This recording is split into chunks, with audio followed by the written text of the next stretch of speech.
წყვეტი პროტესტის 315 დღეს რუსთაველის გამზირი ისევ გადაიკეტა. დაკავებებისა და მუქარების მიუხედავად მოქალაქეები პარლამენტთან შეიკრიბნენ. პარალელურად კობახიძე აქციის მონაწილეებს ემუქრება და დედაქალაქის მთავარ გამზირზე ყოველდღიური შეკრების აკრძალვას აანონსებს. მისი თქმით, ამ ადამიანების მიმართ ნული თანაგრძნობა აქვს.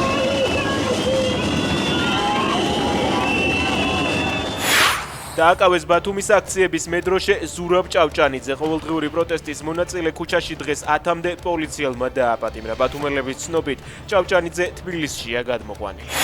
გერმანია ეწინააღმდეგება ნაცისტურ გერმანიასთან დაკავშირებული ტერმინებისა და შედარებების გამოყენებას, რომელიც ისტორიულად, პოლიტიკურად და მორალურად არასწორია. ვინაიდან მსხვერპლს აკნინებენ და ცრუ დასკვნებს აჩენენ, წერს გერმანიის ელჩი. პეტერ ფიშერმა კობახიძის განცხადებას უპასუხა, რომელმაც ევროპა გებელსის პროპაგანდას შეადარა.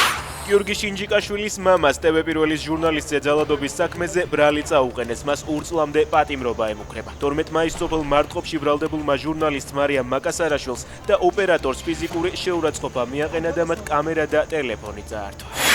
რუსეთის მოსამართლეთა საბჭოს ხელმძღვანელი ბორდელებისა და საუნების ქსელის მფლობელი აღმოჩნდა. სასტუმროების ქსელი, რომელსაც ის პარტნიორებთან ერთად აკონტროლებდა, უკანონოდ სექსუალური მომსახურების გასაწევად გამოიყენებოდა.